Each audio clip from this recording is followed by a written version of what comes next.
حي على الفلاح.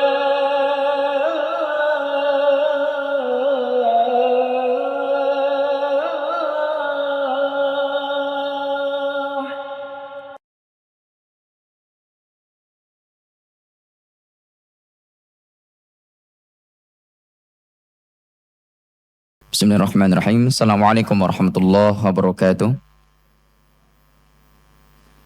Innal hamdalillah nahmaduhu wa nasta'inuhu wa nastaghfiruh wa na'udzu billahi min syururi anfusina wa min sayyiati a'malina.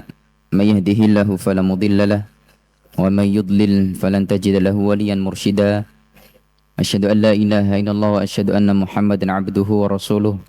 Allahumma shalli wa sallim wa barik wa karim 'ala nabiyil karim sayyidina Muhammad wa ala alihi wa sahbihi ajma'in. Allahumma inna nas'aluka al-ikhlas wa sidqa bil qawli wal amal. Rabbi shrah li sadri wa yassir li amri wa hlul 'uqdatam min lisani yafqahu qawli, amma ba'd. Jemaah sekalian rahmat Allah Subhanahu wa taala. Mari bersama-sama kita lanjutkan kembali mutalaah hadis kita, dan kita sekarang sudah masuk ke hadis nomor 39. Hadis nomor 39. Saya akan bacakan hadisnya jemaah sekalian. Bismillahirrahmanirrahim.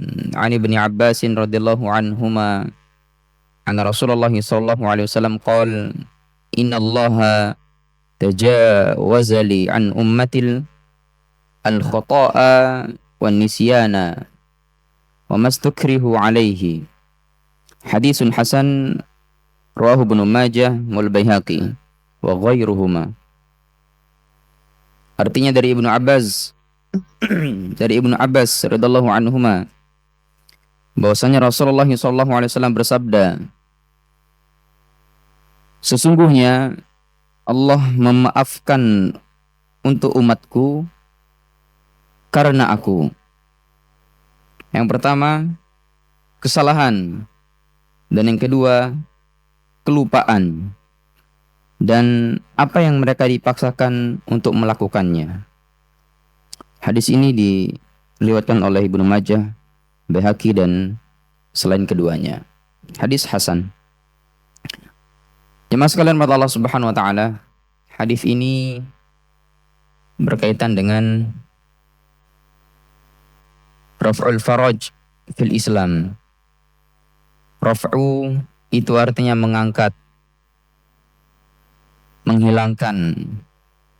Faraj itu artinya kesulitan, kelelahan, kelitihan fil Islam, di dalam Islam. Jadi secara terjemahan, raf'ul faraj fil Islam itu artinya Allah itu jemaah sekalian tidak ingin membuat kita itu capek dalam beragama. Nah, ini poinnya. Tidak ingin membuat kita capek dalam beragama. Ada rukhsah, ada uzur syar'i dalam kita beragama itu jemaah sekalian. Dan sini Rasulullah SAW katakan, sesungguhnya Allah memaafkan untuk umatku. Memaafkan untuk umatku artinya ada dispensasi dari Allah Subhanahu wa taala. Li, demi aku, atau karena aku, kata Rasulullah SAW. Apa yang bikin kemudian Allah SWT memaafkan kita jemaah sekalian? Yang pertama, itu khata', kesalahan. Yang kedua, wanisyan, lupa.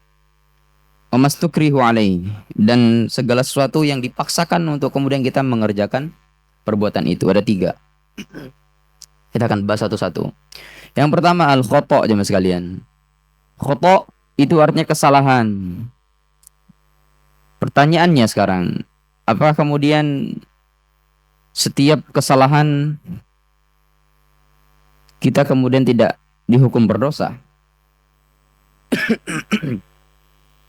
Jawabannya apa jemaah sekalian? Ada 2. Al-khata' itu ada 2 jemaah sekalian. Yang pertama, diddu as-shawab. Diddu itu artinya kebalikan. As-shawab itu artinya kebenaran. Kebalikan dari kebenaran.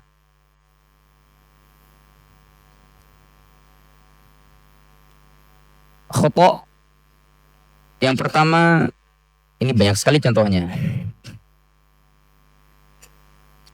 Puasa.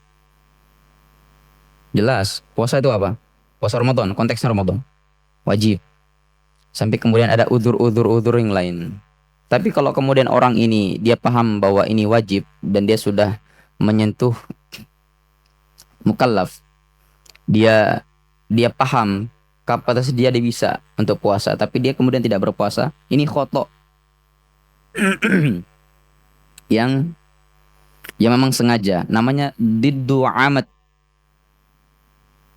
muta'ammidan, amad, kesalahan yang memang disengaja.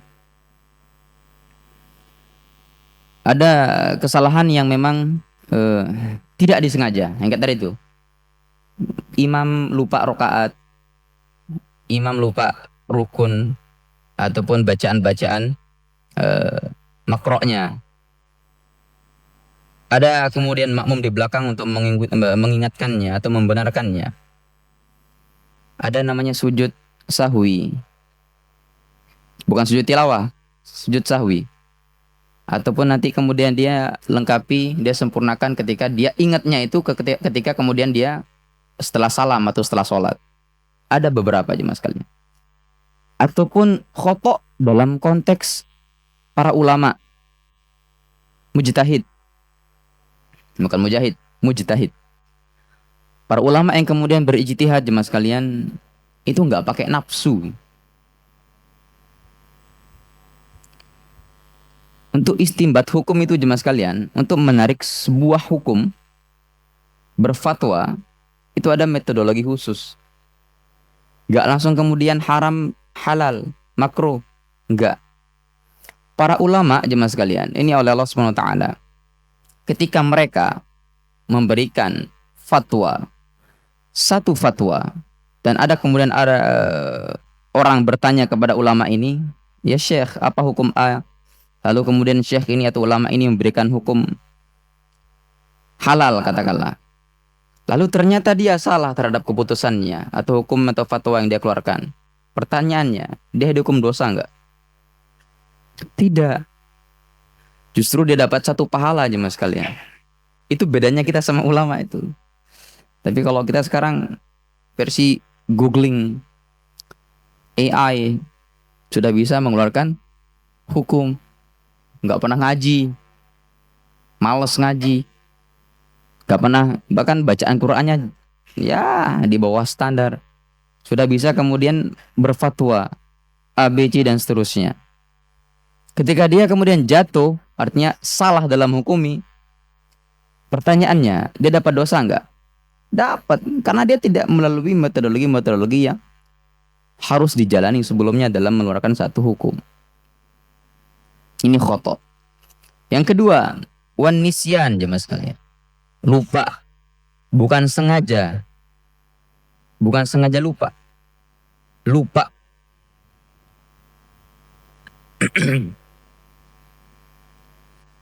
Lupa jemaah sekalian. Contohnya banyak sekali. Sholat lagi. Kita pakai satu contoh aja sholat ini.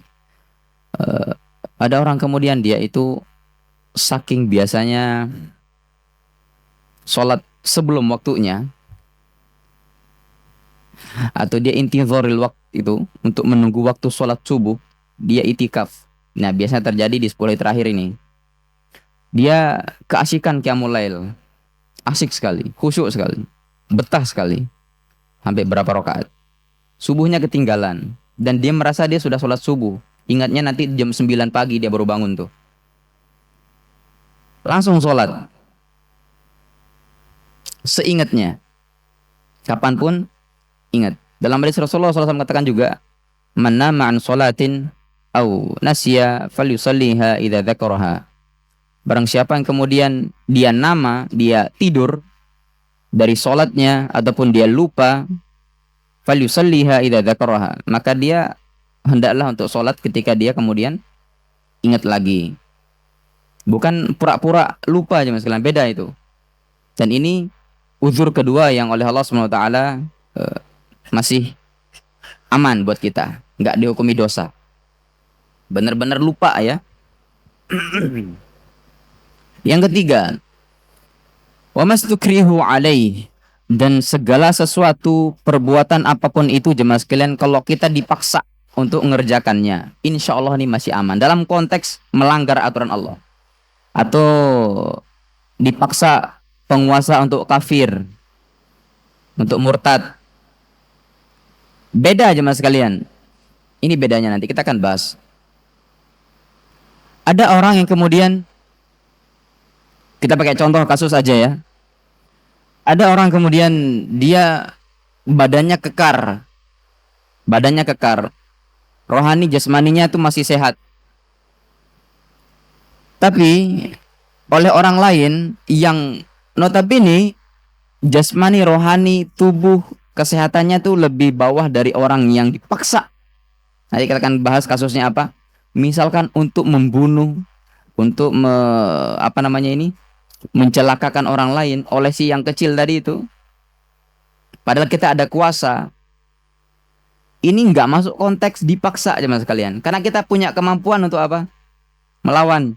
Kecil kok, tinggal di gini aja selesai. Beda kalau kemudian ada penguasa atau yang punya power, pemerintah misalkan. Kita memang tidak bisa bersuara, tidak bisa vokal, mentok. Lalu kemudian kita disuruh untuk apa? Melanggar aturan Allah. Atau pakai contoh kasus tadi itu untuk murtad. Ini beda lagi jemaah sekalian. Man kafara billahi min ba'di imanihi illa man ukriha wa qalbuhu mutma'innun bil iman. Barang siapa yang kemudian dia itu kafir setelah dia beriman kepada Allah, dia dipaksa untuk nonis, untuk apa? Untuk murtad. Illa man ukriha wa qalbuhu mutma'innun bil iman. Di sini poinnya, hati tetap ada iman di situ, meskipun kita kemudian dipaksa sampai ke ukuran kita harus dibunuh itu cuma sekalian. Tapi kalau masih ada iman yang masih bersemayam di dalam ini, itu masih dapat kawasan aman. Yang tiga tadi itu, khotok, nisyan sama ini. Wa mastukrihu alaih. Jadi apapun yang kemudian diperintahkan, dipaksa, dalam tanda kutip dipaksa aja mas sekalian, itu selama kita memang tidak ada kemampuan untuk melawan, insya Allah masih aman. Seperti itu. Ini adalah uzur, 3 uzur yang oleh Allah Subhanahu wa taala berikan kepada kita. Jadi nggak usah cari uzur-uzur yang lain jemaah sekalian. Cukup 3 ini. Nanti kalau untuk perkembangan kasusnya itu tinggal mengikuti sama konteks yang sedang terjadi. Saya kira itu jemaah sekalian pembahasan kita tentang raf'ul faraj fil Islam.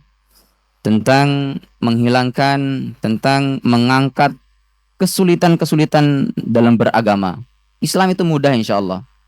Ada rukhsah-rukhsah tertentu, ada uzur-uzur tertentu yang kemudian kita bisa pakai sesuai dengan kondisi dan sikon kita insya Allah. Allah a'lam bishawab. Semoga bermanfaat. Insya Allah kita akan sambung ke hadis nomor 40 nanti. Dan sambil kita menunggu jemaah sekalian berbuka puasa ini harapan saya akan menegaskan kembali, puasa tinggal sebentar lagi jemaah sekalian.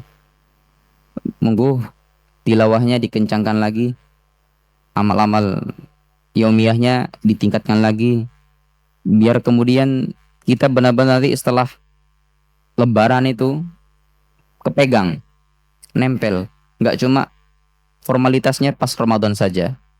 Nanti saya akan buktikan, ini Al-Falah bakal sepi kalau sudah berhenti atau lewat Ramadannya. Nanti aja perhatikan. Saya mohon itu jelaskan yang bisa saya sampaikan. Semoga bermanfaat.